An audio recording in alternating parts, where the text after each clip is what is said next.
Welcome to this afternoon's webinar on the choosing the right tool.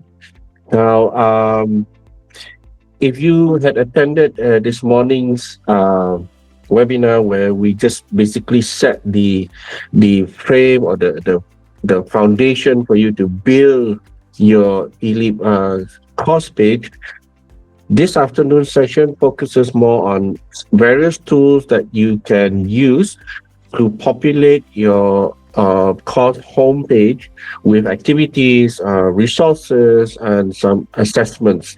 Now, bear in mind, in this 1 hour, I cannot go into too much detail do or tackle some of the situations that you have whereby you want to use that particular tool because the variables are just so the scope is so large. But do take the time to read up on these tools and to take part in some of the free courses that we have on our eLEAP that we opened up for lecturers. So allow me now to just uh, share my screen and we'll jump into it.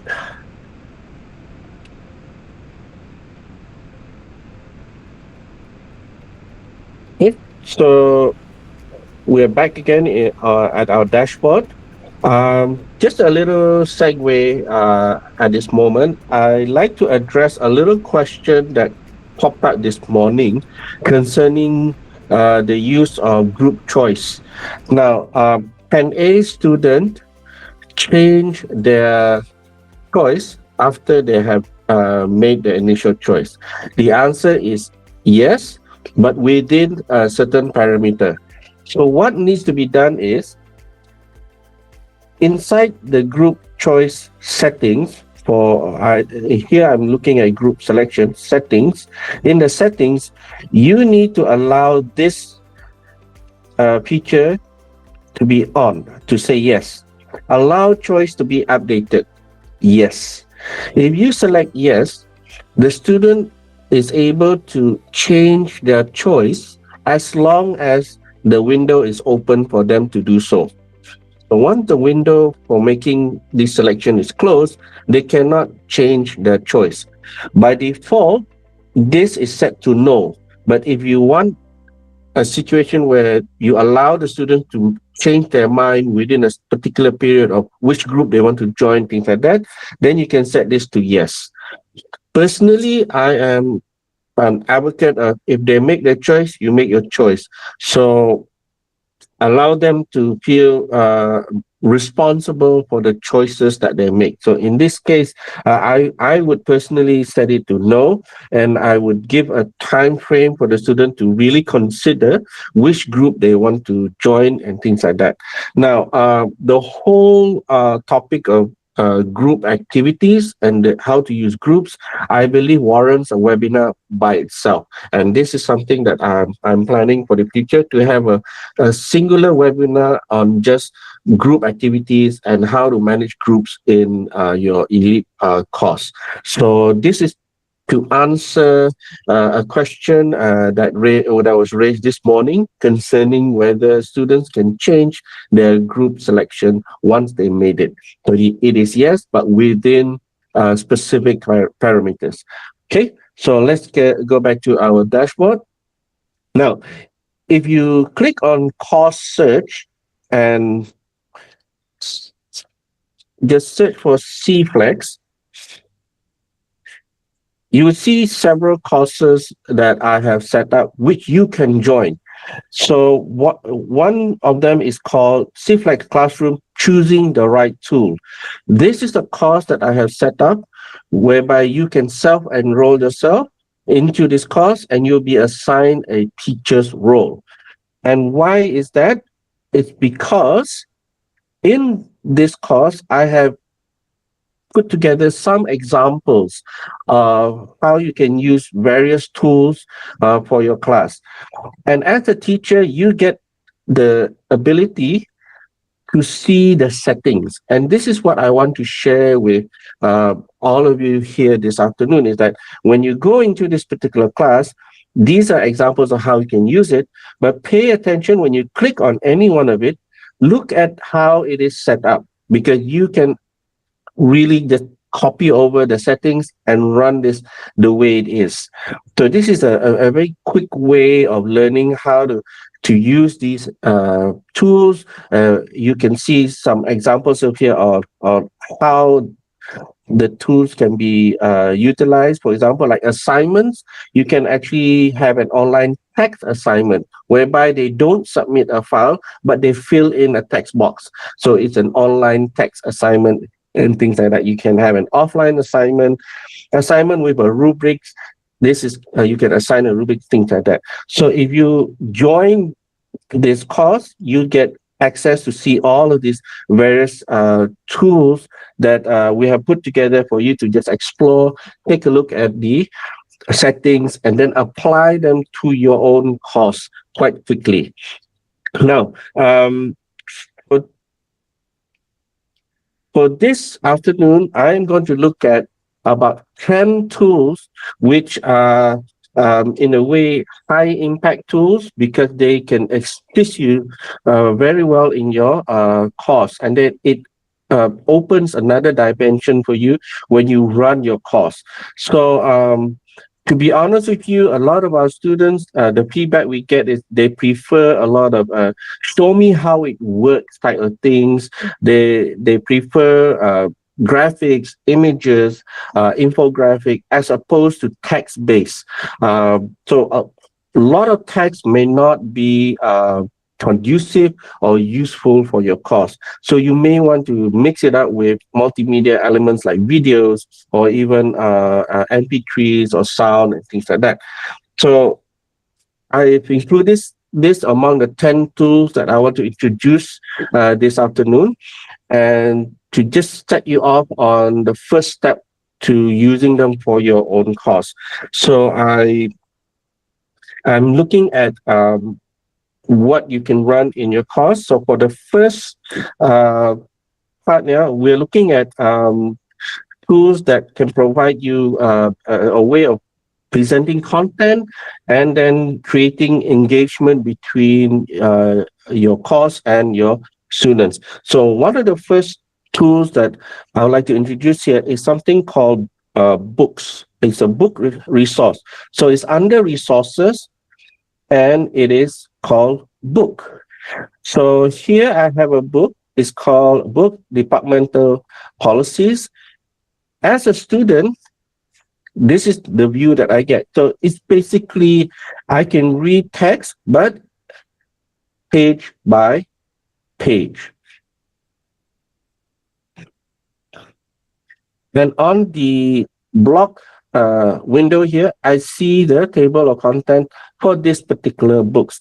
So it's kind of like, rather than reading one long PDF file, you can actually break it up into pages, your content. So you basically create a book that they can, in a way, flip over. So it's a very straightforward approach to presenting text. Let's go into the edit mode, and let me just show you some of the things as a teacher that you can do with this book.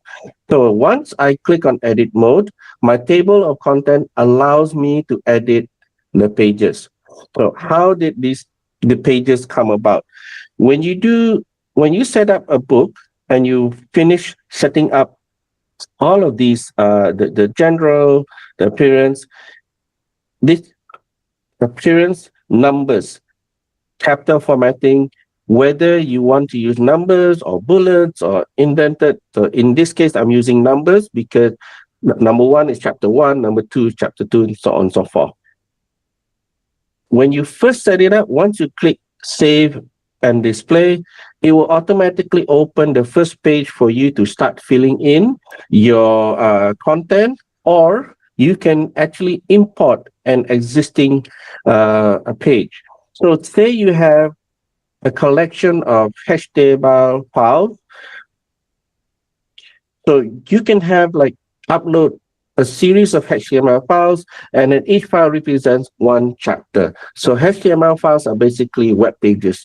So things like this you can import, and or you can have each folder represents one chapter.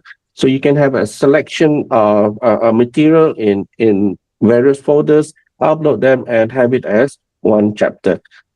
Okay, so these are some of the capabilities you can do with a book. Let's just leave this because so this is first thing first, a book. So I rarely see our colleagues use this particular tool, but if you add like pictures, if you add description and workflows and so on into each of these pages, it becomes a very interesting way for students or for even our own teachers to read through the material and get an understanding of what your course content is like. So first off, that is books. Next, I want to introduce to all of you something called H5P. Okay, it is so good that we actually have a separate webinar on just H5P interactive content because there's so much that you can do using this particular tool. So it's called H5P. Interactive content. Let me turn edit mode on so that I can show you at least start you off on what it looks like. So under add activity or resource, it is an activity. It is here, this black icon here, interactive content. So H5P interactive content, if you select it and add, you put in a description of what it is, and then you get to select what kind of interactive content you want to use in this slot. So you have things like interactive video, a word search game, course presentation, multiple choice, question set, fill in the blank. The list just goes on. All of this is kind of like built into H5P interactive content, and you just add it to this activity. Okay, so we have a separate webinar just to introduce you just H5P interactive content. One of the things you can really do with H5P interactive content is under interactive video, you can run a video and layer on top of it a quiz. For example, you can tell the video to stop at a particular timestamp and then run a quiz on top of that video. So you basically have them watch a video and test their understanding as you go along. So that's some of the things you can do with interactive video. So I will introduce this to you today, but do join our webinar on just H5P interactive content, where we go into a more in-depth details on how you can set up H5P interactive content. So secondly, this is H5P interactive content, which we highly recommend you use in your own course. Okay. Next, I will move on to another tool that we also have a separate webinar for it because it's just so good. It's called Lessons. Lessons is basically a way for you to run a course and you have like prerequisites to your next content. Meaning if the student has not completed chapter 1, for example, they cannot move on to chapter 2 or chapter 3. But once they've gone to chapter 3, they can go back to chapter 2, chapter 1. You know, that kind of is a progression step learning, for example, in that case. So let's look at this example, first aid lesson. So it gives you an introduction of what first aid is. And then when the student clicks on start, it moves on to the next lesson, whereby there's some description and there's a little activity that I need to do. Let's say I select this, I submit. then it's the wrong answer. So it tells me that the answer is incorrect. Now that if I were to continue, it moves me on to the next, to answer it again, next question. So it's like that. It's kind of like you create a lesson that is progressive, meaning from 1, 2, 3, 4, 5. So this is a very, very simple example of how lessons can be used. But in our webinar on just lessons alone, you can effectively run a whole course just using this one tool. So we have also a separate webinar on just using lessons for this purpose. Okay, so tool number 3 that I want to introduce to you this afternoon is the one that's called lesson. So do give it a look through and give it a try. Let me get out of this. Okay, that's lessons. So these are some tools that you can use, kind of like run your course. So H5P and lessons on their own, some lecturers have run a whole course just using these two tools because of the way it manages your content and the fact that you can overlay quizzes, you can overlay reflective questions on top of your content. Right? So now let's move on to kind of like the tools that you can use for more like assessment. And this is a tool that is quite powerful, but it is a little bit complicated, and the only way you can kind of like get used to it is just by using it. So this is a tool called Workshop. This is tool number 4 that I want to introduce. So here, Workshop by essence combines assignment submission with peer assessment. So in a particular workshop, there are 5 phases to this. So you have a setup phase, a submission phase, an assessment phase, a grading evaluation phase, and a period where you close this. Now, all of this, as a teacher, I need to, I can automatically move it along the phases according to the timing I set, or I can manually move it to the next phase.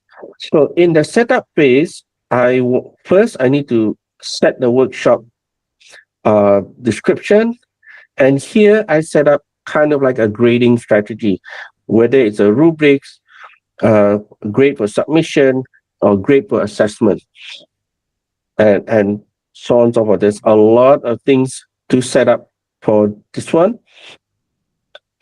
Just say, then I edit the assessment form where I actually write out the rubrics, whereby this is criteria 1 and the scoring. I can put in a second criteria up to about 5 or up to 7 if I need to. So this is kind of like the rubrics that will be used for the assessment.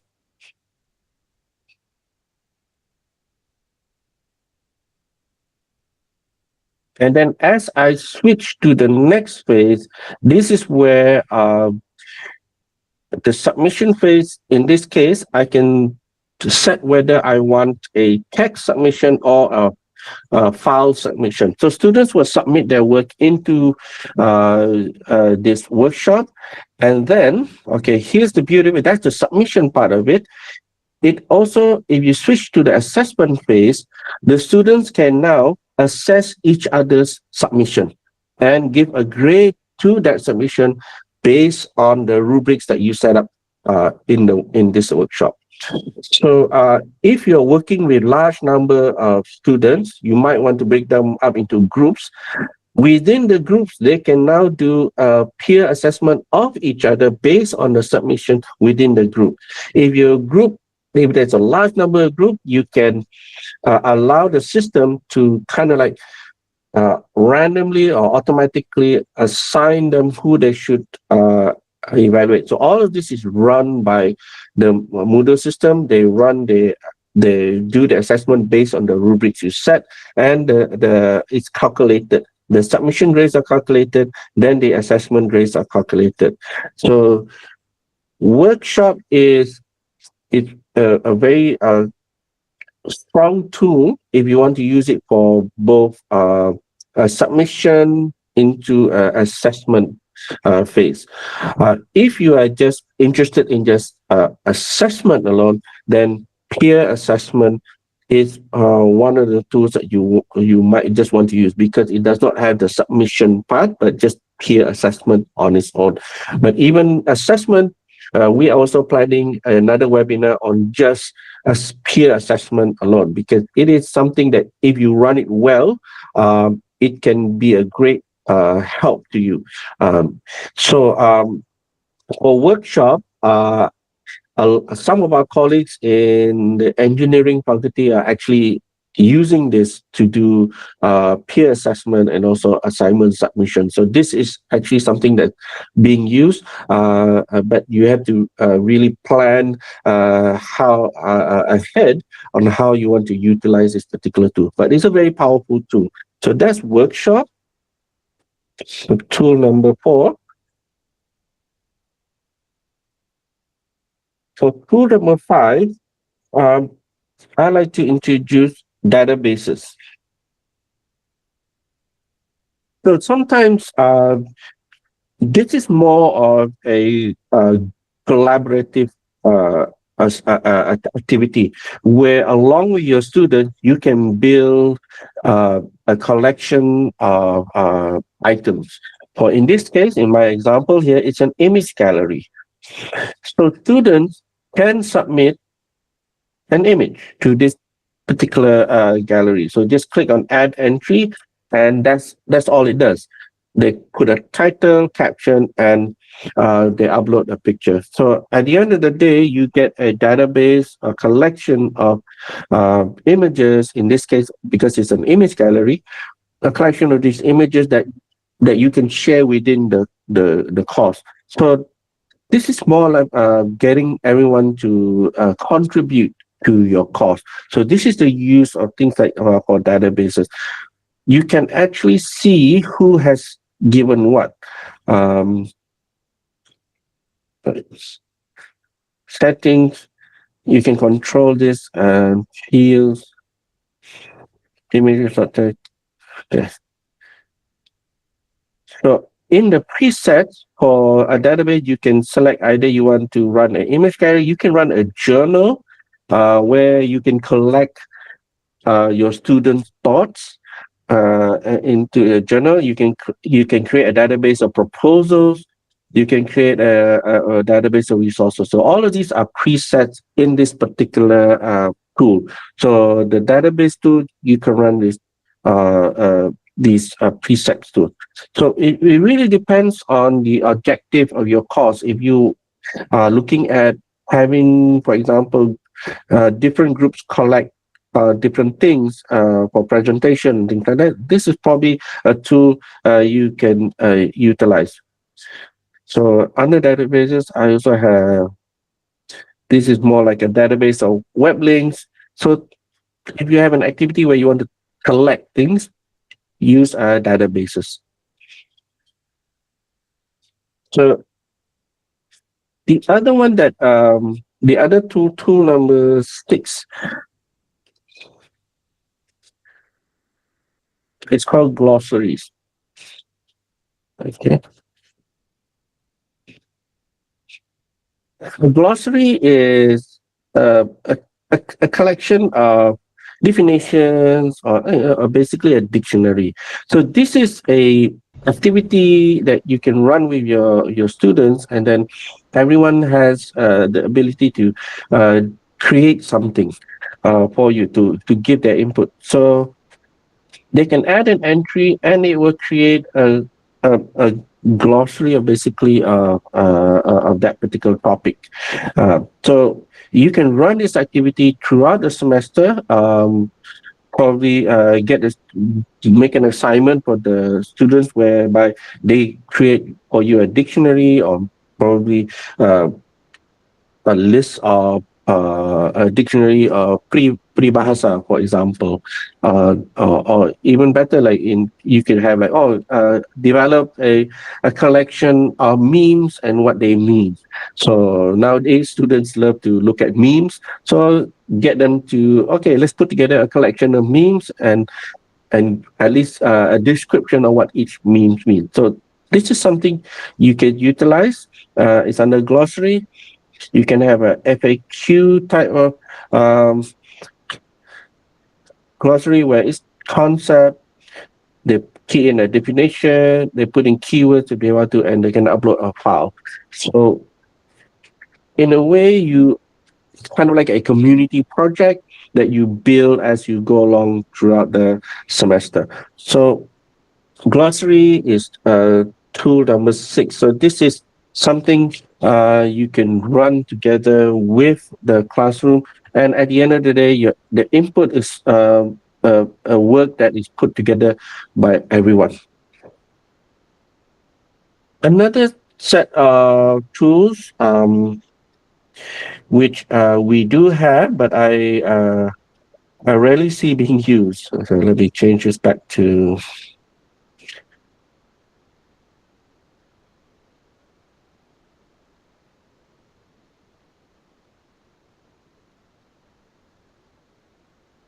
wikis. Um, I'm not. Well, wikis have kind of fallen off a little bit in recent years. Basically because now you can just run a chat and search for any bit of information. But wikis also and you can have it like a collection of thoughts, and then they can build this as they go on. So here I have a course summary wiki. So they can put together a summary of what they have learned throughout their course, and then they can continue to edit it, and then their colleagues can comment about it on what they have posted and things like that. So this becomes it operates basically like a wiki, but within your course. So this is an activity you can run throughout the semester. It's not kind of like a one-off. Students can always come back and edit the pages that they have created, and this is also searchable, and it's a great way to put together a body of information that you all collected together, and which is basically something that is continuously growing, whereby the students can add on new information as they come across it and things like that. So wiki is tool number 7, which I hope some of you can pick up and kind of figure out, hey, you could use this for elements of your course and run it. Right? So for tool number 8, it's a feedback. And for the feedback tool, here I created something called course evaluation feedback. And one of the questions here is, please help us improve the course for future learners by giving us feedback. So obviously you want like very honest feedback and things like that. So you can set the questions that that you want to ask them and all that. So when they answer the questions, you are the one who set these questions and all that.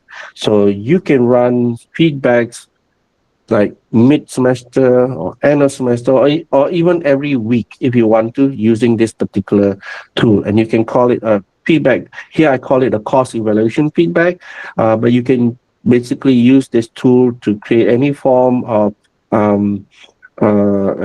feedback whereby you ask them a question and you want to get their opinion on it and things like that, and you can collect this afterward to have a view of whether or not it meets what your output that you're looking for.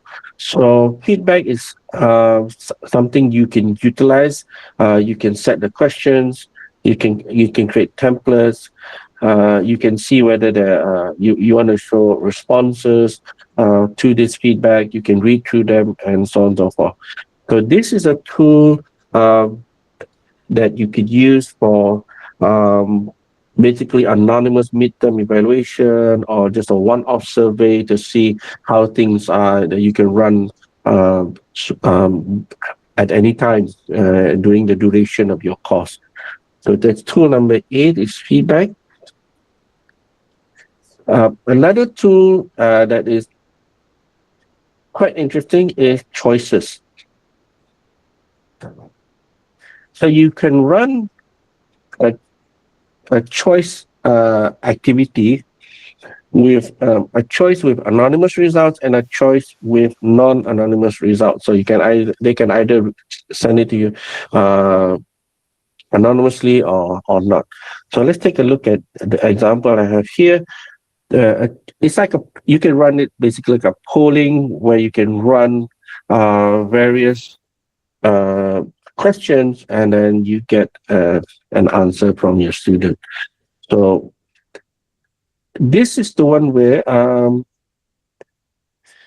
if you select allow choice to be updated, they can basically change their answer. So it's not fixed and things like that. So choices can become a nice activity for you to gauge where your students are at. Or for example, if you're brave enough, run in the second week or so, like, okay, what do you want to learn? What extra information you want to learn from this course, and you put them some choices.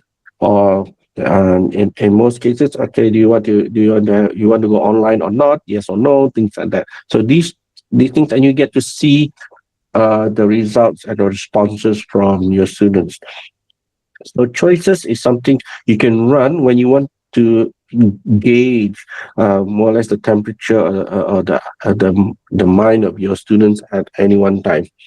So this activity, it is there, but I rarely, there's not many that tend to use it, but it's a very helpful tool to get feedback or to get some responses from your students.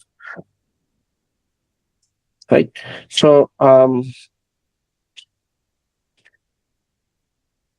for the last tool on this, just to introduce to you, is something called scheduler. I created one called one-on-one training with Mac. So basically, a scheduler is you can apa? Oh, because I don't have students, I only have teachers. All right, no wonder. Okay, you can basically book an appointment with me, and the way it's set up is you can book. I open up 30-minute slots, and anyone can book a time with me. And if there are clashes, it will inform you that someone has already booked it. So it's basically it's kind of like if I open this up for this particular course, if anyone or one of you want to book an appointment, this is the thing I would use, and I would see later on who has an appointment with me and at what time and what date. So a scheduler is good for in this instance, in my case, to book a time to have, in my case, one-on-one training. So you can actually use a scheduler to allow your students to book maybe consultation time or a time when they can probably meet you. You can specify when you are free, and then they can hop on to an online meeting or something like that, and you know that they want to see you along that time. So scheduler is something you could use. You can also use schedulers to kind of like ask the students, okay, when you want to have like I don't know, a field trip or get together or something like that. So let them pick a time or a date, things like that. So in this case, I'd say here students can register one appointment in this scheduler. So unfortunately, it's only for students, and all of you are actually in my course right now set as teachers. So I probably can change this, I believe. Okay, so there you have it. These are kind of like 10 tools that I want to introduce to you. I did not introduce some of the more popular ones because a lot of you are already using them, but I just wanted to bring to your view tools that are not to say least popular. It's just that they're not being shown yet, and some may not even know that they exist, but they are there.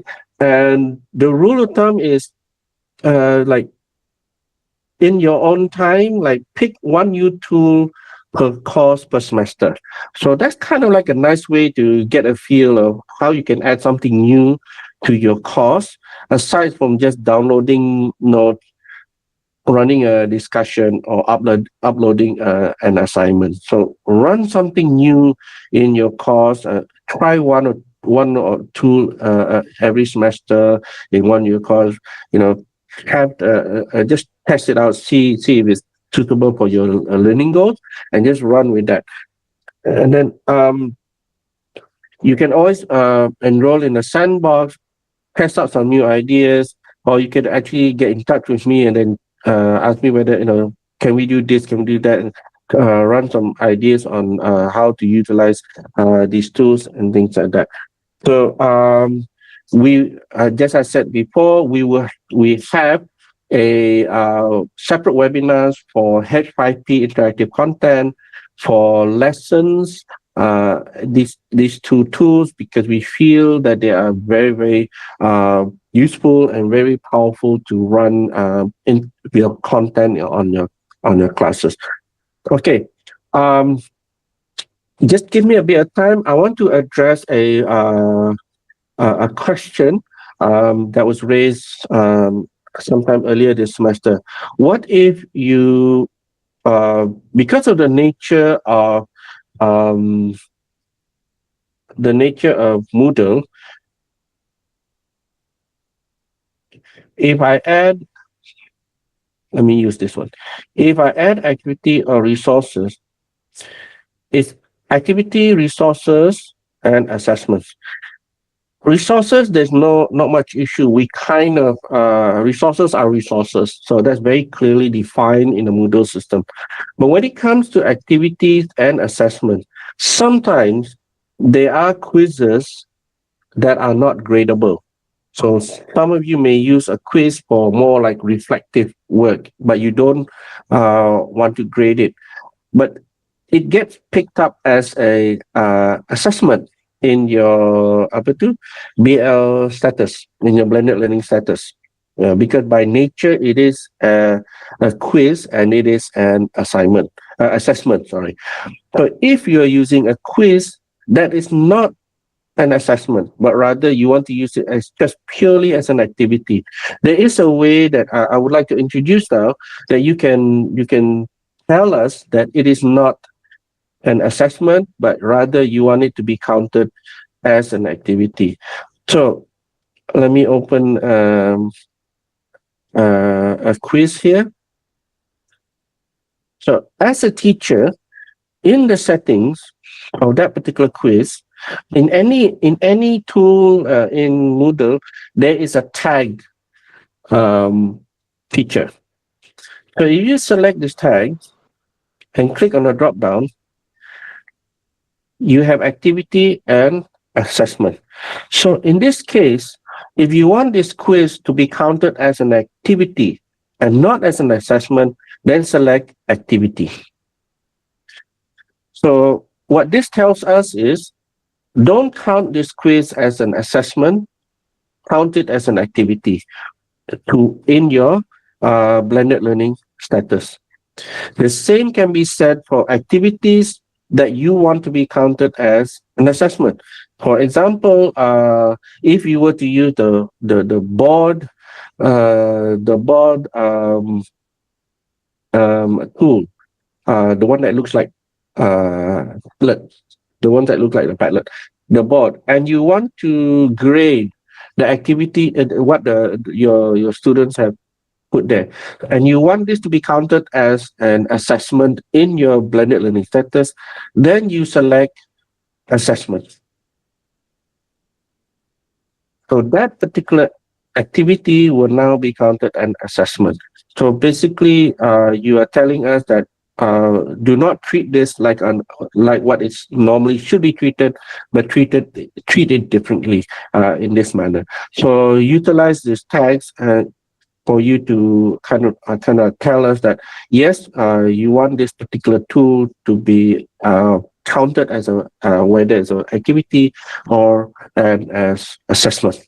Okay, so this is something we are introducing for this coming semester, so that because we know of cases where a quiz is not actually an assessment but rather used for reflection activities, and there were usage of the activities as assessment tool because they are given a grade. So they were given a grade for that. So we come up with this particular approach to tell us and tell the system that when they start counting the what you are using in your course, that we assign each of these things to their proper categories. Okay. So it's 3:12. Let's have a time for Q&A right now. Okay. Any questions concerning the tools?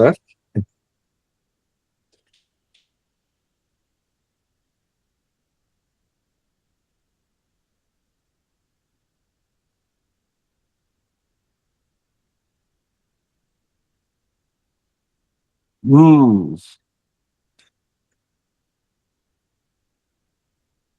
For assessments,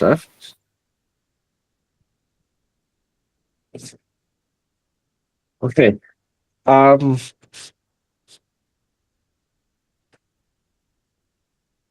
for we all know that we have eLEAP exam.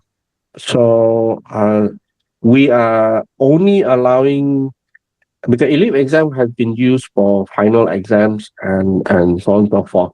So coming up, we have been advised to tighten up the use of that particular system. So right now, that one, because it's handling um, the final exam for some courses, it can only be accessed from inside the university.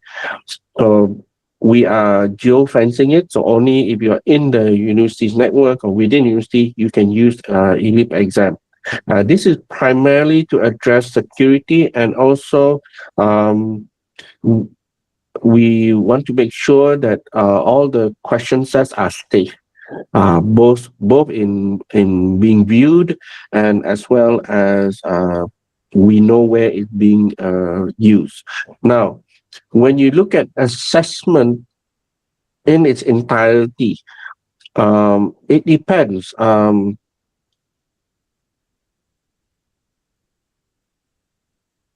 For me, like if I were to approach the academic office, you have to consider that there are different levels of assessment. If it's assessment is meant for like final exams, then of course to be a bit more stringent in terms of how you want to open it and that.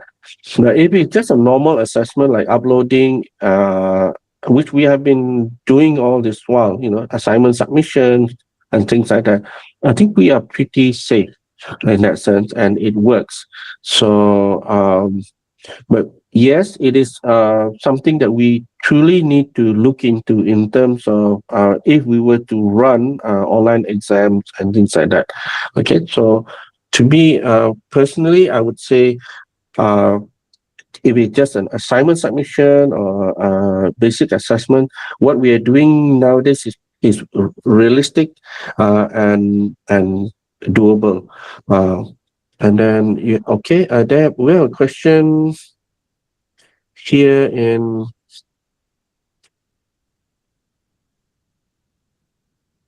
Okay, can eLEAP exam detect if the student is referring to any online notes? Okay, this is both ethical, can be answered both ethically and in a technology way. In quizzes, okay, this is a technology answer. In quiz, okay, let me see.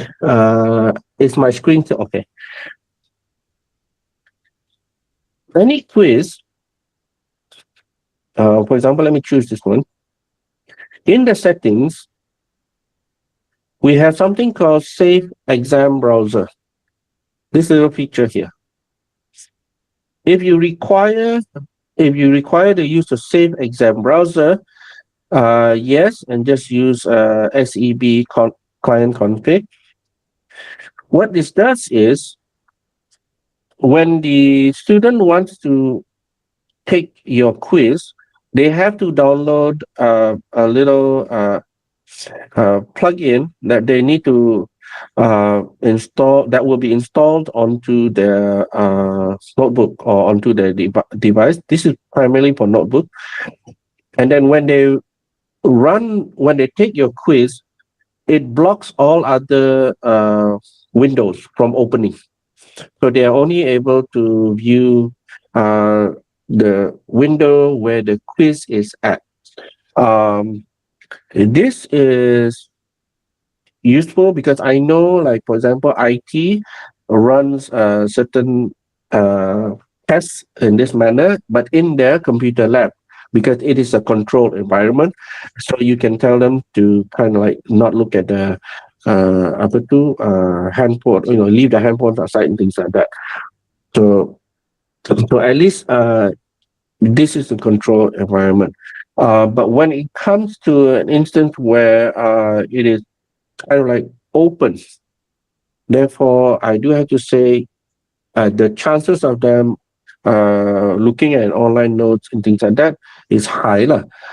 But though I would recommend using alternative assessments in this case, if you are mindful of the fact that you don't want them to look at online notes when they take things like that. So there is also a strategy where you can use alternative form of assessments like group presentations and so on and so forth. All right.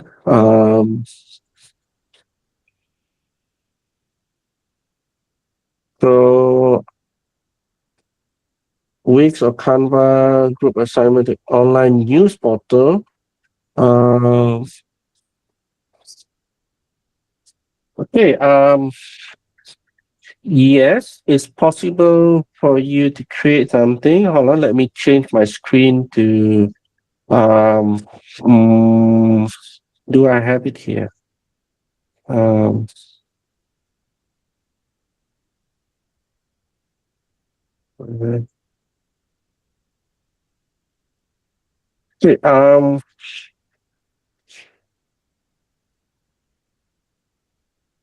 okay, kind of like a news portal. You might want to run various tasks, things like that.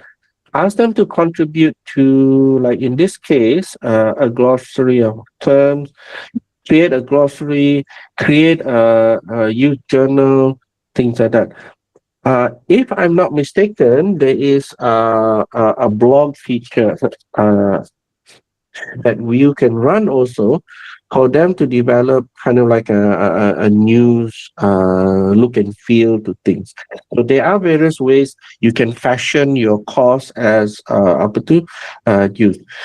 This is very specific for Malia, and I would love to sit down with you to plan out how to specifically use the tools you have in Moodle to run this, because it's going to be a very interesting, because the whole course is now an activity whereby the students contribute content to your course, but you give them specific guidelines and things like glossary, things like books can be utilized, and so on and so forth. So yes, it is possible, but we really need to sit down and plan out kind of like your lesson plan and your learning outcomes, what you hope outcomes, and then look at where you want the students to contribute.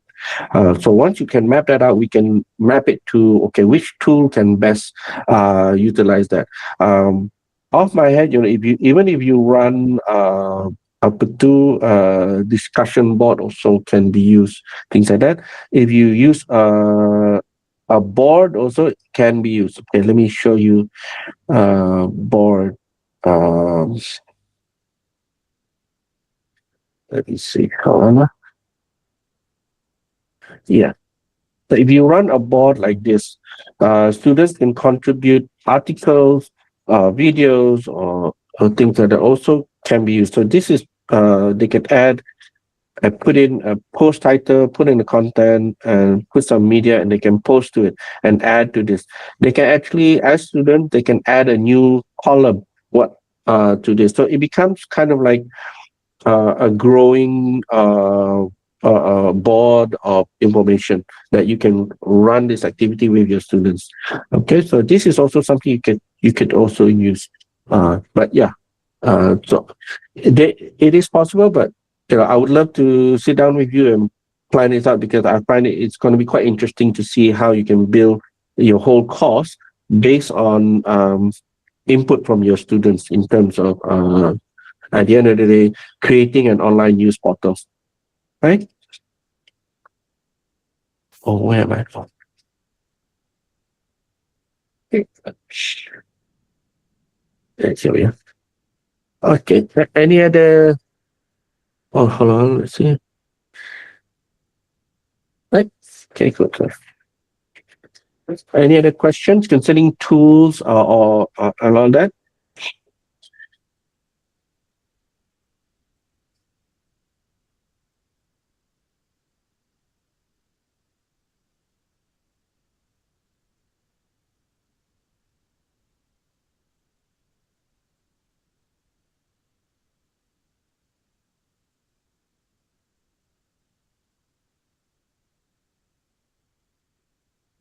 Oh, okay. All right then. I do not want to keep everyone on for too long. So if you do have any further questions later on, don't hesitate to email me, reach out to me, or pop into our office at CPlex here. We're at level 2 of FIT. Just come in. Let's have a discussion on what your needs are, and then we can just help you plan out your course and things like that. We are